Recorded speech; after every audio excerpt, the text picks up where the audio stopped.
Whether you're at the cabin, in the field, or off to the rodeo, we've got a great show for you this week. Come on, here goes the horn and the stones go in. We got 4 wagons here and heaping down the Here we go. It looks like we're heaping security off that parade barrel. We have Kevin DeJarle is in an awful hurry. Last out will be Heavenly Rose. My co-editor will have some track. I'm Lisa Gunther, Canadian Cattleman Editor, and your host this week for Between the Rows. We're off to the races this week with chuckwagon driver Amber LaRue as she competes for the first time in 2 years. I always have a game plan of what I'm driving, depending on the barrel, but make sure those horses are ready to go for the night. And we'll hear from the Manitoba Co-operator's Gord Gilmour on how railways are failing shippers and what we should do about it. When it comes to Western Canada's economy, success is inextricably linked to the railways. The Fathers of Confederation knew this. That's why completing a rail link to British Columbia within 10 years was a condition of it joining Canada in 1871. But first, here's a word from our sponsors. Farm kids are fortunate. We inherit the land and the lessons that come with it. The lessons are more valuable. I learned early on while chopping thistle on our Kansas cattle farm the value of hard work. I use this every day at Case IH. Because if it's valuable, you pass it on. My name is Ryan. I am a farmer, and I work for Case IH. Case IH, built by farmers.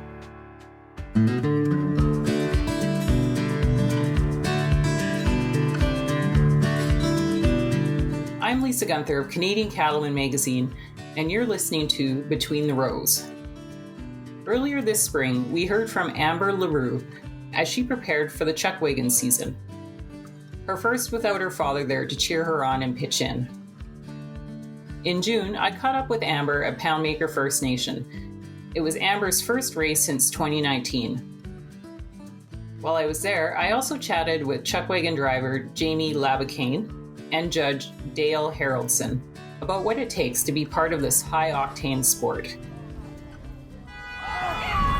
Come on, here goes the horn.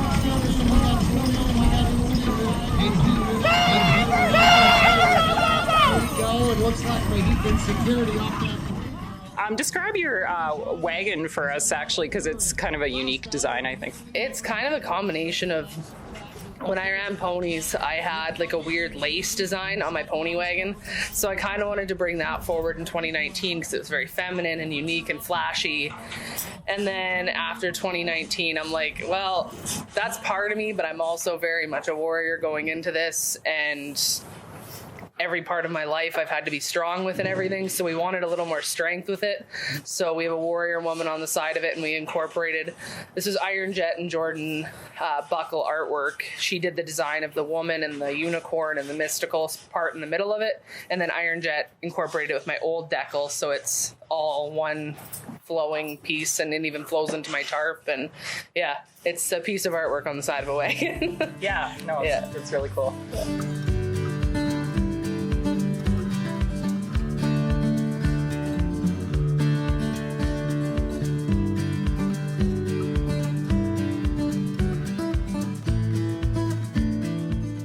So tell me, how does your day start at these events? What time do you get up? What do you do first thing? We usually get up between 7 and 8, depending on the day, and come out, give the boys their oats.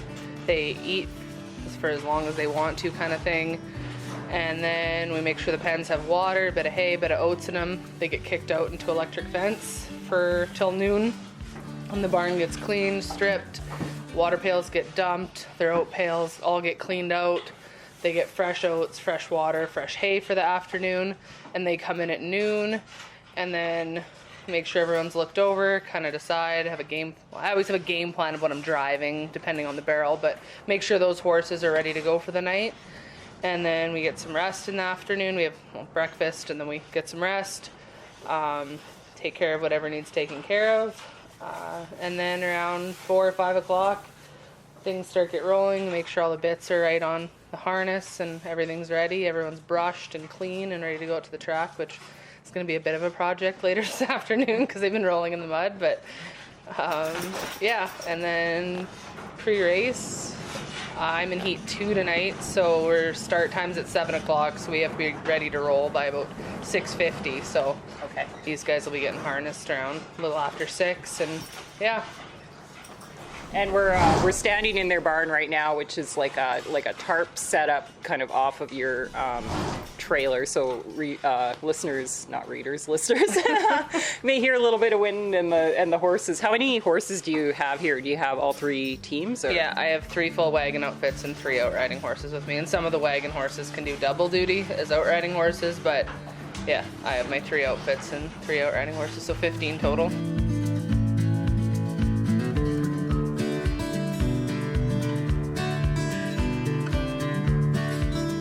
Tonight, just because of the track conditions and the fact that we've sat for 2 days, I'm running one of my older wheel teams that I trust and a new right leader off of 4 just to give him his first trip. Okay. And yeah. Yeah. Is that Yoda? Yeah. And how do you feel going into all this? Are you feeling pretty confident? I'm not going to lie, it's kind of weird coming back after 2 years, because when you've raced every year consecutively, it's a different feeling than it is when you've taken 2 years off and coming back, because there's a lot of work involved to it, and I haven't had that, rush for a minute. So I'm looking forward to getting through tonight, and yeah, the reward of 2 years of hard work of getting this liner ready and all my family's time that we've put into this will be worthwhile tonight, I feel. So Yeah. And so you talked about kind of running a more experienced team. Anything else strategy-wise that you're thinking, given the track conditions and everything today? Or it's a combination of track conditions as well as myself. I want to go out there with the outfit I trust the most, and that's those 4, even though it's going to be Yoda's first trip. He's a quirky horse, but I trust that we're going to have a good trip off the 4. And my goal is to get out there and be able to be in a position where I can pick where I want to be on the track. So I don't want to be down on the rail after all this rain, so.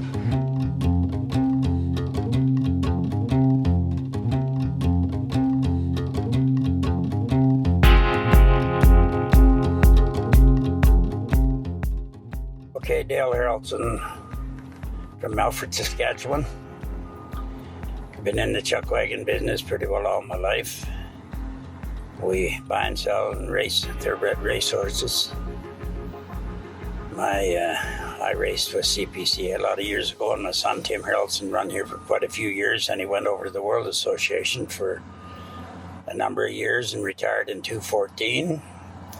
So then I went judging with the World Association and judged Calgary since 2014, still the last couple of years when we had the COVID deal, and then after that, of course, I went here. They give me a call. So some of the directors that I know pretty good, and guys that have actually outrode for us over the years, and that was about it. And that's what we're doing. I'm judging these here, and I do the Indian relay race and do some arena stuff for them. And yeah, it's good.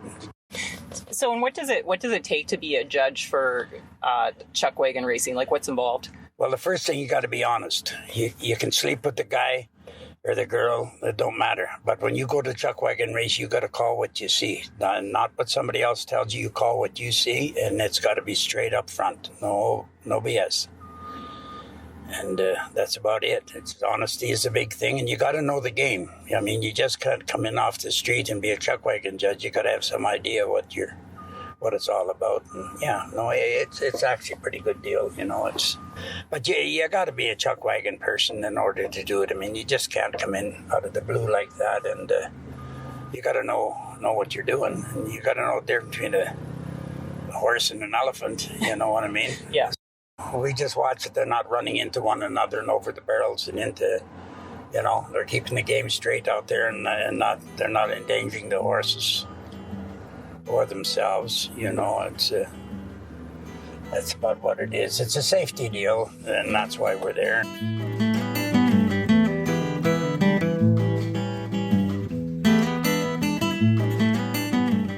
And tell me how you got into this sport. 1963. I was in Cloverdale, British Columbia. I was shoeing horses at the racetrack in Vancouver. And Tom Dorchester 3 or 4 guys phoned from Cloverdale where we're looking for horseshoers to come on and show their thoroughbreds on the long weekend in May. So we went out, and that's how I got to meet those wagon drivers. That year they phoned. We went to Calgary. We had an old 49 Chev. We drove to Calgary, me and 2 other shoers, and we went to Calgary. It was a 4-day show then, and that's how it all started. And yeah, I've raced horses from Quebec City, Quebec, and we've been to Cheyenne, Wyoming, to Fort Nelson, British Columbia. We've been at every place that there is. And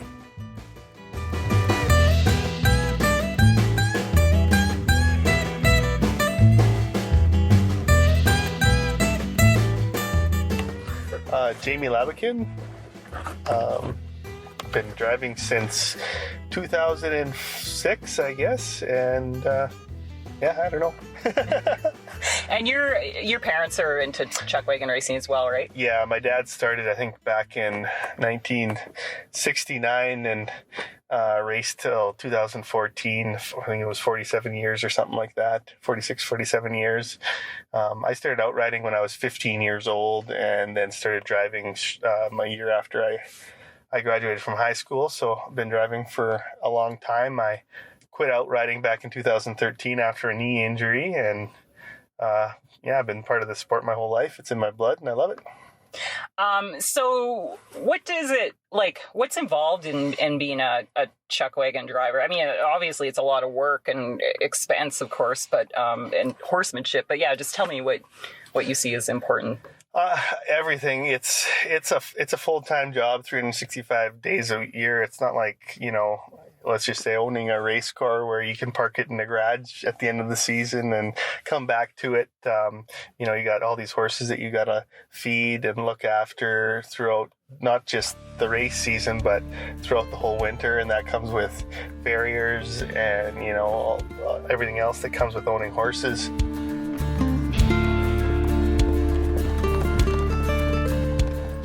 these aren't canner horses. These are high-end horses, and that's what the speed is unreal today with these horses.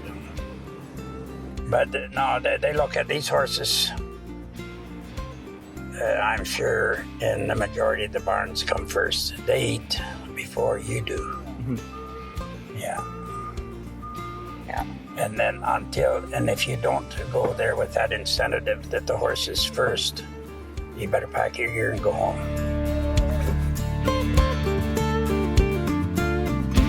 And, it's not just, like you said, the horsemanship, everything like that, but then you got to deal with, working on yourself, as promoting yourself as a business and a performer so you can sell yourself to sponsors, and learning how to talk well in the media so you put on a good face and everything around it. So, you can't just be, a good driver, a good horseman. You gotta train yourself to do a little bit of everything, so then you can afford to go down the road and buy fuel and pay for everything that you need to be successful, and buy those better horses and put more into your feeding, training, and everything else that goes into it, and then figuring out your programs that work.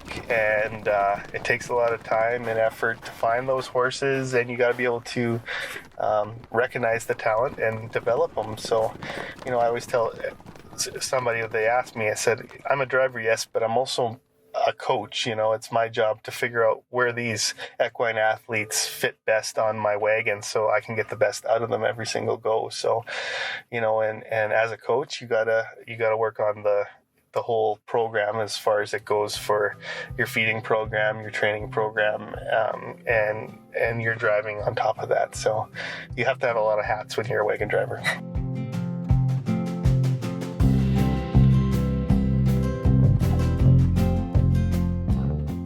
And we talked kind of a little bit at the show about what makes a potential lead versus wheeler horse. Can you just touch on that a little bit? Yeah, so I like my leaders to kind of essentially pull your arms off. So difference between left and right, your left leader has to carry you all the way around the top barrel. So you want something really rammy and chargy on the left, and your right leader you want, as soon as that pressure release happens, for them to come back at you. So I actually this year, all three of my right leaders are really, like, they drop as soon as you pull line on them, and my left leader, same thing, they come around hard. So I'm really happy with all three of my lead teams. As for wheelers, it's kind of the same concept. You want your right wheeler to set up and not, because if you have a rammy right wheeler, they'll jar your lead team and you don't get that nice swooping motion around the top barrel. So you want a left wheeler that charges and takes everything around, and your right wheeler, they need to set up and like almost side pass around the top barrel to come around if you don't swoop hard enough. So every horse definitely plays a crucial role in barreling and has to be the perfect fit to that role.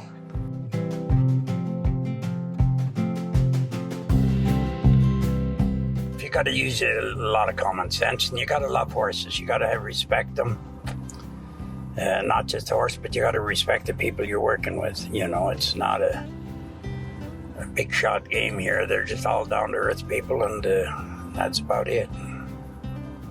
Yeah.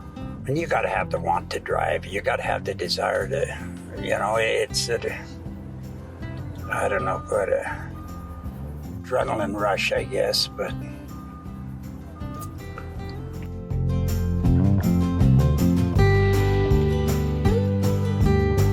what's your like when you've got a horse that's new to chuck wagon racing, you always pair them with veterans, or what's your strategy? I like to, because they always feed off of each other.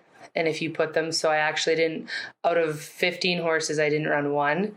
And that's Bro's partner, Little C. And Little C's a second-year horse. And not that he's nervous or anything, but I wanted Bro to go out there with the most confident right wheeler that I have. So I drove him with Nasty from Robbie. Just, if you drive horses that are confident and go out there like whatever, everybody feeds off of that, myself included. And I only wanted the one wild card, on that outfit rather than a few. So when we go to Wainwright this weekend, I'm going to put that outfit back together with Little C and Bro and that big lead team. So it'll be good. But yeah, I don't like driving a bunch of young horses together. I try fit in one at a time, and that's just maybe me playing a little safe, but that's, yeah. Yeah, I guess it's more of a long-term strategy, right? I don't want a horse to ever have a bad experience. So if you put them out there, like, your older horses generally are really good to start new stuff in races with, because their nerves are a little bit at, like, most of what I have, their nerves are at bay. You can go out there and trust them and kind of, I don't want to say predict what they're going to do, but they're pretty reliable. Mm-hmm. As we're a middle years horse, like Little C, I think he's 8 this year, and it's only his second season. He could still have a bad day, and I don't want his bad day to be Bro's first day. So, yeah.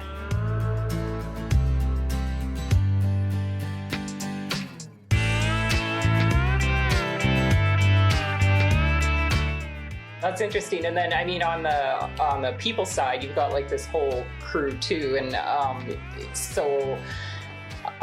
yeah, like how do you, I mean, I guess these are people, family and people you've known forever, but like how do you put together like a it's like crew? Initiation by fire.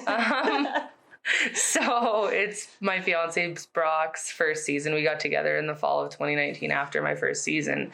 So it's his first season on the road, even though he's been around the boys and everything at home. Being on the road is a totally different atmosphere, and my like nerves and patience is a totally different scenario. So that's a little bit new for us. My mom traveled every weekend in 2019, but she was more in the grandstand.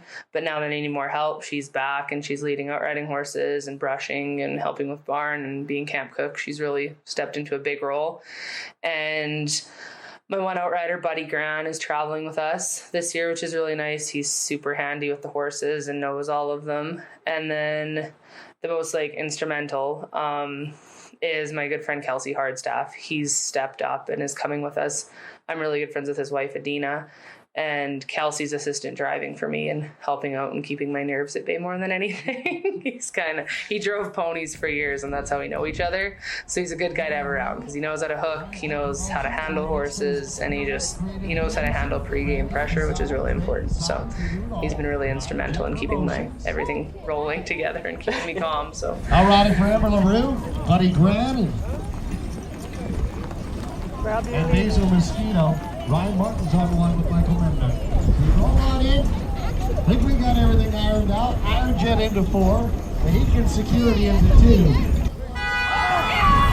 Come on, there goes the horn and the stones go in. We got 4 wagons here. And Heakin down by 2. Go, go, go, go, go!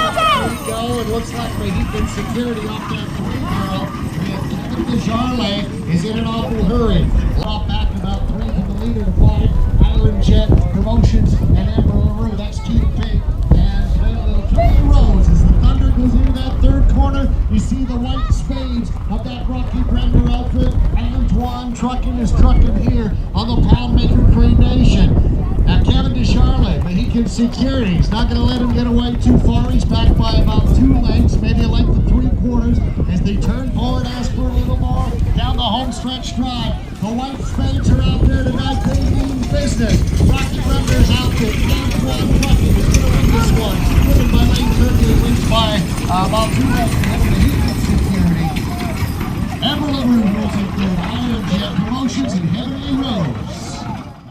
Okay, Amber, so we're post show, and you had 2 more races after I last talked to you. So just tell me a bit how that went. Saturday I drove a different outfit. I drove a different outfit every night, which was something that I had done before, but it's not my go-to. So I'm proud of myself at the first show of the year. I utilized all 3 outfits, especially because the track conditions it was heavy, so I didn't really want to overdo it for anybody, so we switched outfits every night. And Sunday we finally got some good ground so I can let stuff go, and I hooked my good outfit off the 3-barrel, and we had a redraw Saturday night. And we had a redraw, and I ended up stealing the rail off the 3-barrel, and I had my first top 10 finish. I was 10th overall on the day, so that was pretty exciting for everyone involved, for us back at camp.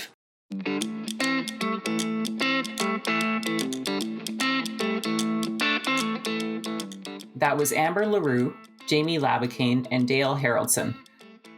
At press time, Jamie Labacane was second in the Canadian Professional Chuckwagon Association overall standings, and Amber 24th.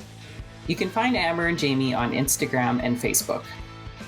For the most current standings and show schedule, visit cpcaracing.com.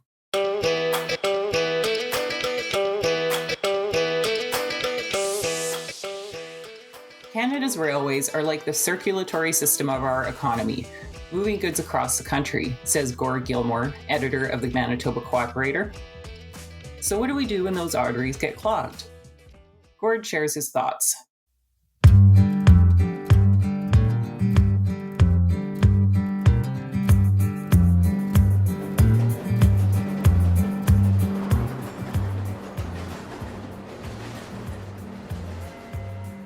When it comes to Western Canada's economy, success is inextricably linked to the railways. The Fathers of Confederation knew this. That's why completing a rail link to British Columbia within 10 years was a condition of it joining Canada in 1871. Today, railways are the circulatory system of our economy, primarily bringing manufactured goods in and shipping bulk commodities out.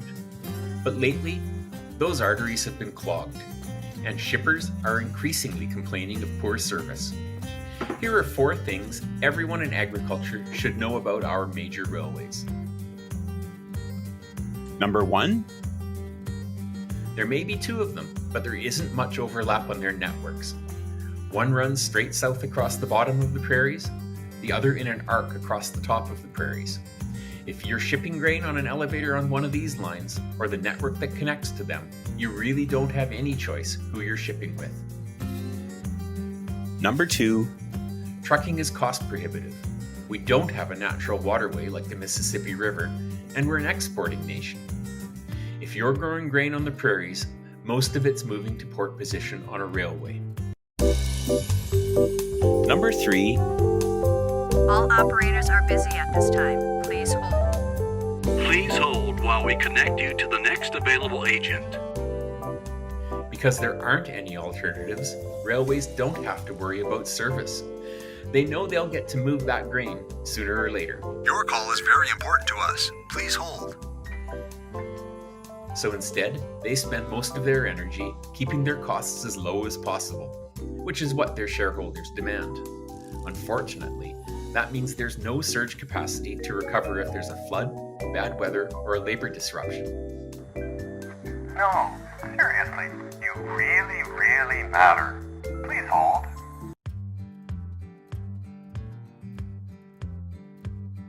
Number 4, the latest rejiggering of the rules regulating railways attempted to deal with this. But in practice, a number of things, like penalties for non-performance, just haven't materialized. It seems the problem that regulators are facing is how to simulate competition in a fundamentally uncompetitive environment so customers get the benefit. Government and industry have tried just about everything to resolve this, except treating those ribbons of steel like highways. It's time running rights got the go-ahead, and other rail operators got to run on them, injecting real, actual competition into the system. Because after a century and a half, it's clear that this problem isn't going to solve itself.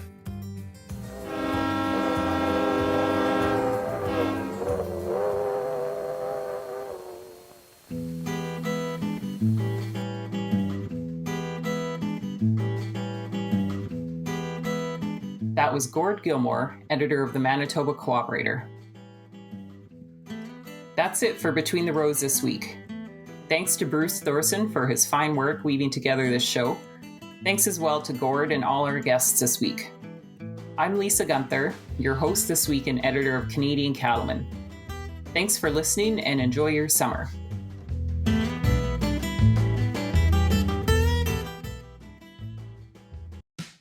Farm kids are fortunate. We inherit the land and the lessons that come with it. The lessons are more valuable. I learned early on while chopping thistle on our Kansas cattle farm the value of hard work. I use this every day at Case IH. Because if it's valuable, you pass it on. My name is Ryan. I am a farmer, and I work for Case IH. Case IH, built by farmers.